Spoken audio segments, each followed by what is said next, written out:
Welcome to This Explainer. Today, we're going to radically transform how you write, read, and honestly, how you even think about corporate reports.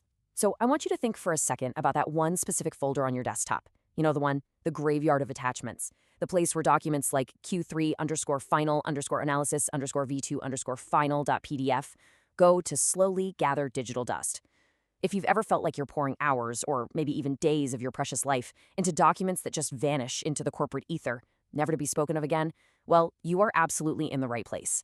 We're going to unpack some really brilliant, actionable insights from management expert Fredman Wallach, and we're going to learn exactly how to cure a very specific, incredibly frustrating ailment that plagues practically all modern business communication. Right, let's just jump right into this with a question that, frankly, might sting a little bit. But we've got to confront it. Which regular report do you write that practically nobody reads? I mean, we've all been there, right? You spend an entire week hunting down disparate data points from across 5 different departments. You completely agonize over the formatting, you double-check every single figure, and then you finally hit send. And you wait. You wait for that email back saying, wow, great insights, or let's take action on this immediately. But instead, what do you get? Crickets. Absolute crushing silence. Or even worse, someone asks you a question in a meeting that was literally answered on page 2 of the document you just sent them yesterday. You get this sinking feeling that you're just writing into a void. It's incredibly frustrating, it is a massive waste of your talent, and it's a universal pain point. But why? Why exactly does this keep happening? Well, the answer almost always boils down to the number 7. Welcome to what we call the page 7 syndrome. Let's walk through the modern reading experience for a second. Imagine a manager opening a dense 10-page document on their laptop, probably wedged between back-to-back meetings. The text is tiny, the paragraphs are just unrelenting, and the reader is just scrolling and scrolling and scrolling. It's essentially a giant wall of gray text that causes instant cognitive fatigue. Finally, buried way down on page 7, there's a tiny highlight. It's the single most crucial business-altering piece of information in the entire document. But here is the harsh, unavoidable reality of corporate life. The reader gave up on page 3. They closed the window. So that golden nugget on page 7, it might as well not even exist. So the crucial point we really have to accept here is this. When a reader abandons your 10-page document before reaching that vital insight on page 7, it is not their fault. It's really not. We can't blame them for lacking patience or having a short attention span because, frankly, attention is the absolute scarcest resource in any organization right now. The blame actually falls squarely on the author. See, hiding the most critical data deep inside a document doesn't protect you, it actively punishes you. You are essentially burying your own hard work. Writing concisely isn't just you doing a favor to your manager, it's a defensive strategy for your own ideas. Written communication is a tool, and just like any tool, using it effectively requires actual skill, discipline, and a whole lot of intention. Think about the anatomy of 2 totally different approaches to delivering the exact same information.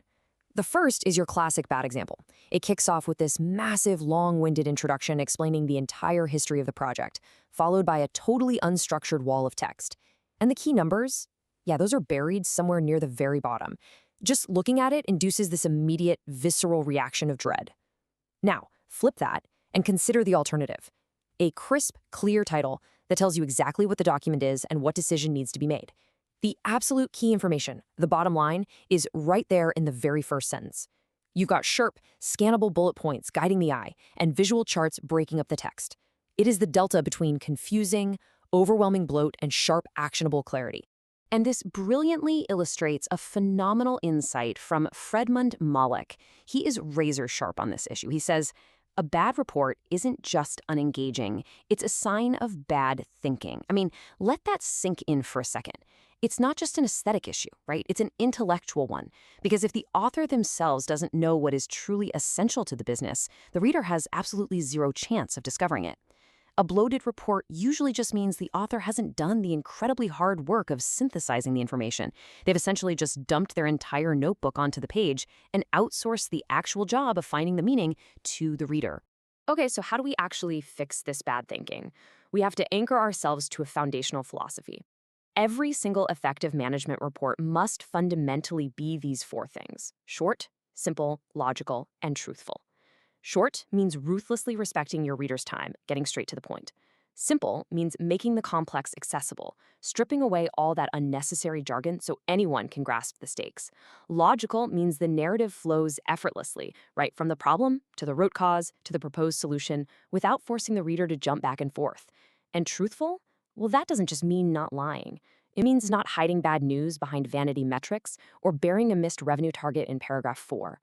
If your document misses even one of these criteria, it's failing as a communication tool. Let's see how this builds into some actionable steps. Here are the 4 strict rules of clarity you need to apply to turn a bloated document into a high-impact summary. Rule 1, cut it in half. Force yourself to prioritize. Look, if you feel like you have absolutely nothing left to cut, you haven't written a report, you've written an entertaining story. Rule 2, charts over numbers. Rule 3, key points first. Save the methodology and all those deep details for later. And Rule 4, drop obvious information. These are not just gentle suggestions, these are the guardrails that keep your insights from completely derailing. Let's look a little closer at a couple of these principles in action. Take Rule 2, for example. Humans inherently think in images and visual patterns. We do not think in spreadsheets. When you present a massive grid of raw figures, the reader's brain has to do the exhausting work of holding those numbers in short-term memory and calculating the differences manually. It's exhausting. But a well-designed chart, it completely bypasses all of that cognitive load. It allows the brain to instantly grasp the relationship between data points, to see the trend line, to spot the anomaly right away. A simple visual cuts through the noise in milliseconds.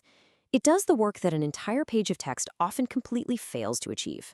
And regarding Rule 4, dropping obvious information. Guys, this is absolutely vital. If everyone in the meeting already knows the Q3 revenue target, you do not need 3 paragraphs explaining the history of how the target was set. If a piece of information is universally understood, unambiguously readable, and obvious to your audience, just leave it out.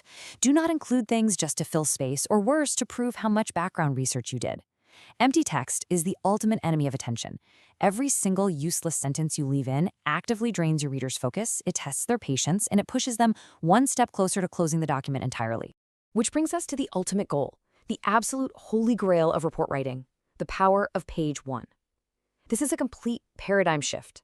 Everything I need to know as a reader or an executive manager, I need to know on the very first page.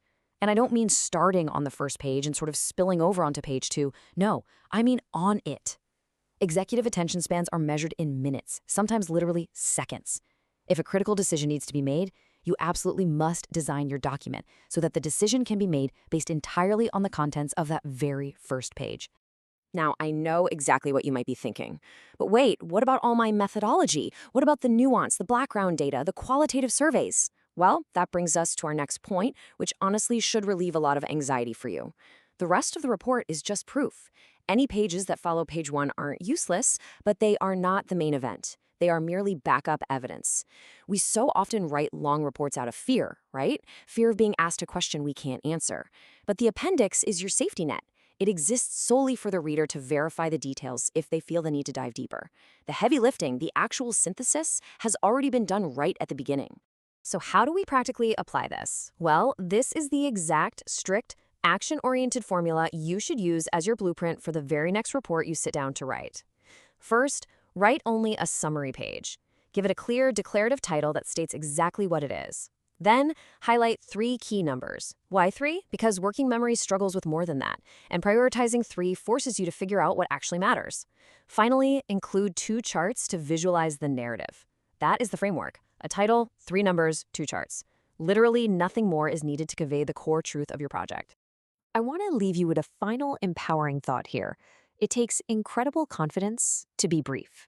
Stop over-explaining out of a defensive need to show your work. Stop trying to prove your worth to the company by the pound of paper you produce or the sheer word count of a PDF. Give your readers the sharp clarity they are desperately begging for. Remember, if they truly need more details, they will absolutely ask you for them. So embrace the power of brevity, cure the page 7 syndrome once and for all, and watch your impact multiply.